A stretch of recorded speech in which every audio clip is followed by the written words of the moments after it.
الحمد لله رب العالمين الصلاة والسلام على سيدنا محمد وعلى آله وصحبه أجمعين. All praise is due to Allah, and may Allah's peace and blessings be upon His final messenger Muhammad sallallahu alayhi wa sallam. Alhamdulillah, last week we finished the pillars of faith, and inshallah today we'll be starting the pillars of Islam. And the first pillar, which is the most important pillar of all the pillars in general, is the declaration of faith. La ilaha illallah. And La ilaha illallah is such a big deal. It is. This is why it is enough if a person believes and he declares that La ilaha illallah, Muhammad Rasulullah, and he is technically a Muslim. He is then commanded to pray and to start praying and learn about prayer. The first thing, the first deal, and the biggest issue is La ilaha illallah. The Prophet Muhammad made it a priority. Whenever he sent someone to preach and spread the message of Islam, the first thing that he'll be teaching the people is La ilaha illallah. And in the hadith, when the Prophet Muhammad spoke to Mu'adh, he said, إِنَّكَ تَأْتِي قَوْمًا أَهْلَ كِتَابٍ فَلْيَكُنْ أَوَّلُ مَا تَدْعُوهُمْ إِلَيْهِ شَهَادَةَ أَن لَا إِلَهَ إِلَّا اللَّهِ. So you'll be going to Yemen, and you'll be meeting scholars or the people of the book. So they're going to be scholars. And he told them, scholars have said that the Prophet ﷺ told him and said, إِنَّكَ تَأْتِي قَوْمًا أَهْلَ كِتَابٍ. You're going to be meeting people of the book. It meant that you're gonna be arguing and debating issues with scholars of the book. So then the Prophet ﷺ told him, فَلْيَكُنْ أَوَّلُ مَا تَدْعُوهُمْ إِلَيْهِ. That the first thing that you command them to do is شهادة أن لا إله إلا الله. And then he said, فَإِنْهُمْ أَطَاعُوا لَكَ بِذَلِكَ. If they agreed and if they gave in to that, then فأعلمهم أن الله افترض عليهم 5 صلوات في كل يوم وليلة. Then tell them that Allah Azza wa Jal has commanded them with 5 prayers. So the priority first is teaching them La ilaha illallah. And if that was done and understood, after that, tell them about prayer. And this La ilaha illallah, what does it mean? The declaration of faith. Well, this is where the issues lie. And this is where the problems lie. Many people don't understand what does La ilaha illallah mean.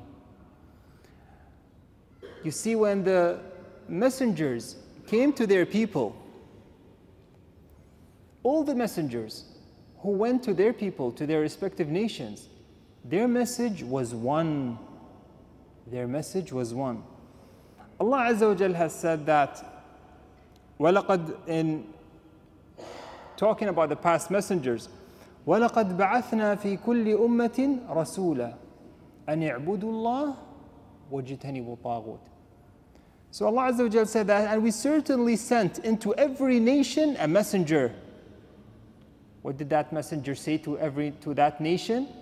Worship Allah and avoid Taghut. Taghut is everything, every false idol, everything that is taken to be a god and worshipped. Everything that is worshipped other than Allah is considered a Taghut.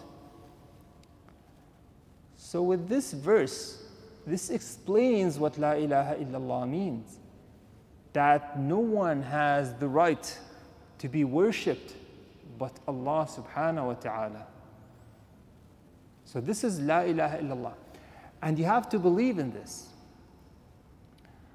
And this is such a big deal. And when we say La ilaha illallah, we believe that Allah subhanahu wa ta'ala is so great.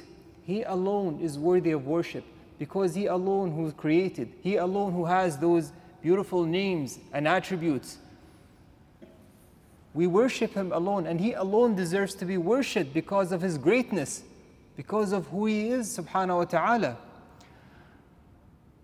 And the thing is, when the Prophet Muhammad ﷺ came to the people of Quraysh, and when explaining this, you'll understand where the problem lies. When he came to them and he told them about La ilaha illallah, they had a problem with that. Many of them refused. Said, no, we're not gonna say La ilaha illallah. He didn't tell them come pray. He didn't tell them give sadaqah, give charity. He didn't tell them come do hajj. He did not tell them come do sawm. He came to them to submit, to say La ilaha illallah, which is submitting to Allah, that He alone is the Lord and should be worshipped, and none other deserves to be worshipped but Him. And no worship should be given to anything or anyone except Allah. This was so great. This is where the disbelievers of Quraysh said, no, we're not going to do that. Why is that? Well, this verse here, it will explain. Allah Azza wa Jal said, وَعَجِبُوا أَنْ جَاءَهُمْ مُنذِرٌ مِّنْهُمْ وَقَالَ الْكَافِرُونَ هَذَا سَاحِرٌ كَذَّابٌ أَجَعَلَ الْآلِهَةَ إِلَهًا وَاحِدًا إِنَّ هَذَا لَشَيْءٌ عُجَابٌ. And they wonder that there has come to them a warner from among themselves. And the disbelievers say, this is a magician and a liar. Then they said, has he made the gods only one God? See? The disbelievers of Quraysh, believe it or not, they used to worship Allah. They used to worship Allah. And Allah Azza wa Jal said in the book, وَلَئِن سَأَلْتَهُمْ مَنْ خَلَقَهُمْ لَيَقُولُنَّ اللَّهِ. If you, O Muhammad, ask them, the disbelievers, I'm not talking about the believers. If you, O Muhammad, ask the disbelievers, who created you? They will say Allah. So definitely then the issue is not that there is no creator but Allah. Then what's the issue? It's worship. They will not submit to Allah, meaning worshipping Allah alone. They did worship Allah with many other idols they had. They had, these statues, idols carved out of stone. And they used to have them around the Kaaba and inside the Kaaba. And they had plenty of them. So when the Prophet Muhammad ﷺ came to them telling them, no, you should worship only one Lord, only Allah, they said, no, you're going against our traditions. See the problem? Tradition. It's in their tradition. Are you going to be leaving your religion, the religion of your fathers and forefathers, for this person? This is what they used to say. We're not going to leave the way of our fathers and forefathers. And subhanAllah, Allah created them and gave us all these favors, gave them all these favors, and He only asked them for one simple thing: to submit to Him in worship. And to believe that none deserves to be worshipped but Him, subhanahu wa ta'ala. And this is what La ilaha illallah mean. But not only that, La ilaha illallah is so great that with it, as I mentioned, a person changes his life. Once he submits to Allah and believes that there's no God worthy of worship but Allah, and worships Allah, then hey, he's technically a Muslim. And that brings us to a story where Usama ibn Zayd, he was fighting one of the disbelievers, times of war. And what happened is that disbeliever, he caused a lot of harm to the Muslims. He killed many of the Muslims. So Usama ibn Zayd was following him, and when he had the chance, he and his friend, companion, he was with another companion, when they had the chance, they wanted to strike him. When he saw that he's going to die, he said, La ilaha illallah. Obviously he said it, who knows? But Usama said, the person with Usama, he left, he stopped. When he said La ilaha illallah, he stopped. Usama didn't. So he stabbed him. In one narration, he stabbed him with, the spear that he had. So when they came to the Prophet, and when they told the Prophet this, the Prophet ﷺ said, you killed him after saying La ilaha illallah? Then Usama said, well, he was harming the Muslims and he was causing problems.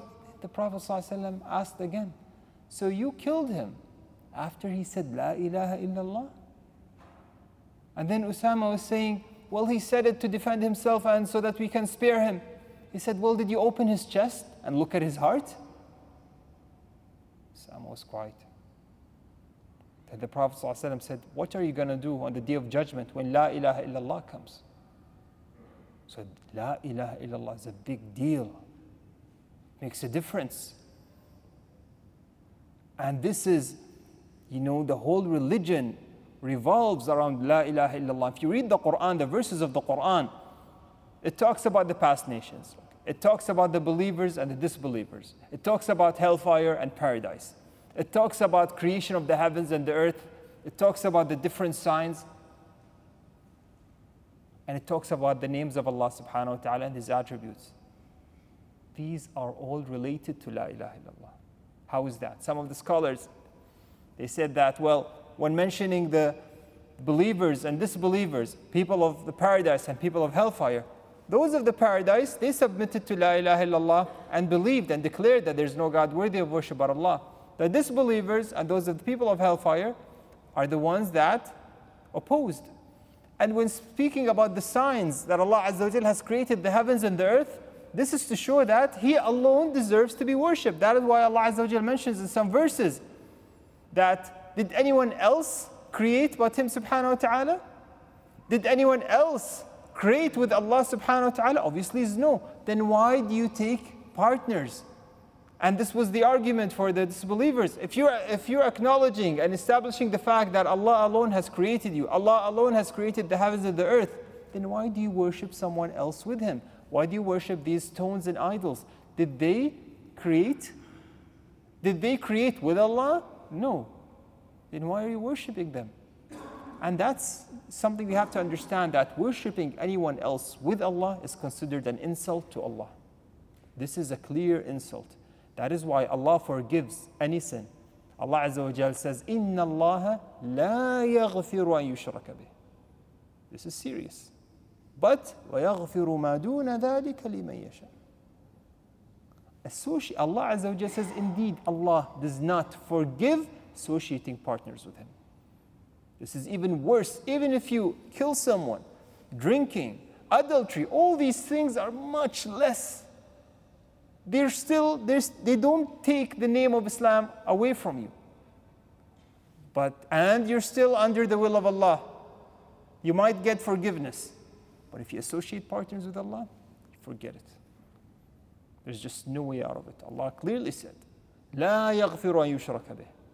He does not, because this is a clear insult. Why is that? Because you're saying that this thing that I'm worshipping deserves to be worshipped. So He's also great. But Allah subhanahu wa ta'ala is Allah, the Ilah, the one who has the Asma al-Husna, Sifat al-Ula. How do you associate someone with Allah? That is why shirk is such a big deal. And the Prophet ﷺ, whenever issues related to shirk, he'd get very serious. And he'd prevent them from doing steps that will follow and lead to shirk. So this is something very serious. And this is what La ilaha illallah means. We see someone who comes and asks about Islam, this is the first thing that we explain, is to submit to the will of Allah, to submit to the will of Allah by worshipping Him alone. We don't talk about prayer. We don't talk about the other things. We talk about this. This is the essence of Islam. La ilaha illallah. And this word, La ilaha illallah, is so great. It was narrated that the Prophet Muhammad ﷺ has said, whoever says La ilaha illallah, وحده لا شريك له له الملك وله الحمد وهو على كل شيء قدير, in his day 100 times, what? It will be equivalent to freeing 10 slaves. And it will be written for him 100 good deeds. And it will expiate 100 sins. Not only that, it will be protection for him. He will be protected from the devil his whole day. His whole day. So if you say La ilaha illallah wahdahu la sharika lah lahul mulk wa lahul hamd wa huwa ala kulli shay'in qadir 100 times. And the Prophet ﷺ said in another hadith, the best thing that I've said, the Prophet ﷺ says, the best thing that I've said and the messengers before me is La ilaha illallah wahdahu la sharika lah له الملك وله الحمد وهو على كل شيء قدير. So, La ilaha illallah is such a big deal. And let's not forget Hadith al-Bitaqa. That hadith on the Day of Judgment. The Prophet ﷺ has said that a man will come from this nation, okay, in front of the people. He will have 99 سجلا, 99 scrolls. You know what's a scroll? It's a, long piece of paper written in it, sins. 99 scrolls. Each one of them is, when extended, as far as your eyesight can see. 99 of them will be put on the scales of sins for this man. Okay? And then he will be asked. So each scroll is as far as the eye can see. Then he will say, Allah Azza wa Jalla will say, will ask him, hey, do you deny any of this? The man will say, or he say, do you deny any of this? Have those who recorded this wronged you? Did the angels who recorded this, did they wrong you? Was it wrong, what they written? He will say, oh no, no, O Lord. He will say, do you have an excuse for this that you've done? He will say, no, O Lord.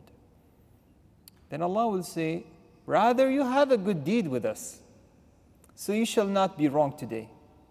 Then he will bring out a bitaqa, a small piece of paper, a card. On it will be, I testify, La ilaha illallah, wahdahu, La ilaha illallah, Muhammad Rasulullah. Okay. So, that man will say, what will this do with the 99 scrolls of sins? Just La ilaha illallah? I have 99 scrolls of sins, and this small paper of La ilaha illallah, what will this do? So Allah Azza wa Jalla said, hey, you shall not be wronged. Then he said, once it was put on the scale of good deeds, it was so heavy, it outweighed those sins. Subhanallah. And then Allah Azza wa Jalla mentioned the end, and nothing is heavier than the name of Allah. Subhanallah, nothing is heavier than the name of Allah. La ilaha illallah, again, is such a big deal. Make most of your time, the most dhikr that you do is La ilaha illallah. La ilaha illallah, such a big deal. And that person, he didn't say La ilaha illallah he didn't just utter those words. He believed in it because it was a heavy La ilaha illallah. He believed in it and it was well established in his heart. And this fact that, hey, no one should be worshipped but Allah, and no one is worthy of worship but Allah, and no one is as great as Allah, it was very well established in his heart. This saved him. He had 99 scrolls of sins, but this belief saved him. Okay? So this is the importance of La ilaha illallah. And this is one of the best deeds that you can do. When doing dhikr and remembrance, saying La ilaha illallah and remembering the meaning. So that meaning is well established in your heart. Okay, that's it for today, inshallah. Inshallah, next week we'll be talking about prayer, salah. Okay? Maybe we'll make it in 2 lectures or 1 lecture. We'll see how things go. هذا والله أعلم وصلى الله على نبينا محمد وعلى آله وصحبه وسلم. جزاكم الله خير.